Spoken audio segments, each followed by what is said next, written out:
E aí galera, tudo bom? Vamos agora resolver a questão 82 do Enem 2015, beleza? Do primeiro dia da prova rosa. Vamos dar uma olhadinha como é que ficou essa daí também.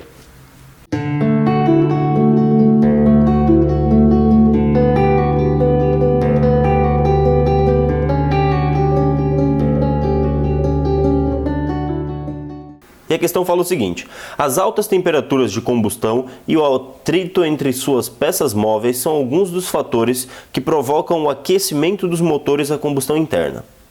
Para evitar o superaquecimento e consequentes danos a esses motores, foram desenvolvidos os atuais sistemas de refrigeração em que o fluido arrefecedor com propriedades especiais circula pelo interior do motor, absorvendo o calor que, ao passar pelo radiador, é transferido para a atmosfera.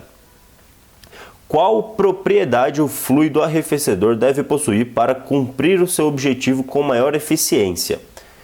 E aí ele pergunta: alto calor específico, alto calor latente de fusão, baixa condutividade térmica, baixa temperatura de ebulição, alto coeficiente de dilatação térmica. Pessoal, agora vamos lá, vamos pensar um pouquinho nessa questão aí. O que esse cara está falando? Ele está falando que existe lá um fluido arrefecedor, beleza? E esse fluido ele vai passar lá no meio desse motor aí e vai esfriar o motor. Ou seja, pessoal, o que basicamente está acontecendo é o seguinte: eu tenho um motor lá que quando ele está ligado, está acontecendo um monte de coisa lá e ele está muito quente. E aí a gente quer passar por esse motor um fluido. Para que esse fluido vai servir, pessoal? Esse fluido vai servir exatamente para esfriar o motor, para deixar o motor mais frio, beleza? Já que esse cara vai deixar o motor mais frio, o que tem que acontecer? Ele tem que trocar calor. Bom, se eu quero deixar o motor mais frio, eu não posso colocar uma coisa que está mais quente que o próprio motor lá, certo? Então esse fluido ele tem que estar frio, pessoal. Basicamente esse cara tem que estar inicialmente frio. Bom, já que o motor esfriou, então esses caras têm que trocar calor, não é? O motor esfriou e o fluido esquentou. Então, o que aconteceu? Eles trocaram calor, ou seja, eles trocam calor. Tudo bem, pessoal? E como é que funciona essa troca de calor? O que acontece aqui e o que interessa nessa troca de calor aqui? O que interessa é o fluido, certo? O que interessa é esse cara aqui. Beleza? Beleza, Taif. Tô entendendo, tô acompanhando. Beleza?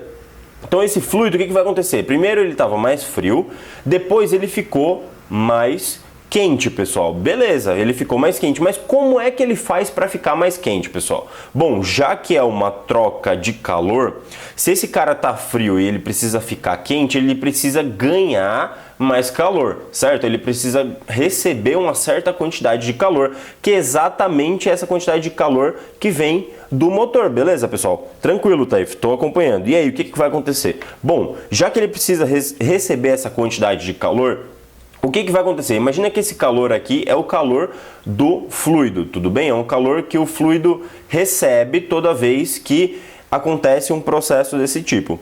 Então, toda vez que está acontecendo isso, ele está ganhando mais calor e aí vai acontecer alguma coisa nessa equação aqui. O que vai acontecer? Bom, vamos analisar o fluido. Ele está perguntando qual característica o fluido precisa ter para que ele seja mais eficiente, né? Qual propriedade do fluido para que ele cumpra isso daí com maior eficiência, pessoal. O que é eficiência? Bom, esse fluido ele tem que resfriar o máximo possível desse motor, né? Então, pessoal, o que tem que acontecer? Para que ele resfrie o máximo possível, ele tem que receber o máximo possível de calor, porque ele precisa ter a maior eficiência.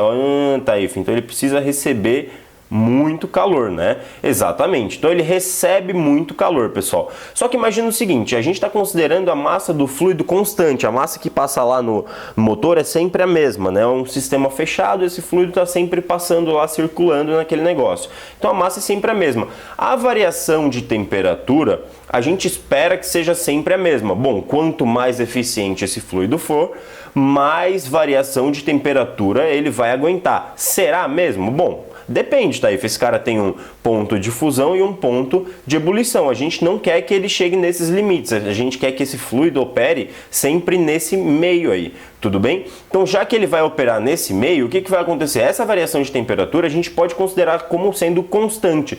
E aí, o que vai acontecer? Para uma dada variação de calor, pessoal, um aumento de calor, a gente vai conseguir um maior aumento de calor quanto maior for esse cara aqui, ó. Por quê? Porque o calor específico é o quanto que ele precisa receber para variar 1 grau Celsius de temperatura aqui, tudo bem? Para variar 1 grau desse cara. Então, quanto mais esse cara crescer, ou melhor, quanto maior for esse cara aqui, mais calor ele precisa absorver para variar 1 grau Celsius dessa temperatura, tudo bem? Ou seja, quanto maior for esse cara, mais difícil é de esquentar esse fluido. Ah, tá, então quer dizer que eu estou precisando de mais calor e mais calor do motor cada vez mais por causa desse cara aqui. Então, se esse cara é grande, eu preciso de muito calor. Mas de onde veio esse calor?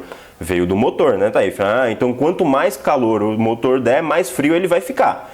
Concordo, ele vai ficar cada vez mais frio. Só que ele tá ficando mais frio e mesmo assim esse cara não tá esquentando muito. Ah, isso é bom, né, Taif? É, realmente, isso aí é bom, porque a gente não quer que o fluido fique muito quente também, beleza? Ou seja, quanto maior o calor específico, mais eficiente vai ser esse fluido, beleza, pessoal? Bom, pessoal, então essa questão era isso, eu espero que vocês tenham gostado. Só para constar, ficou na alternativa A, tudo bem? Abraço!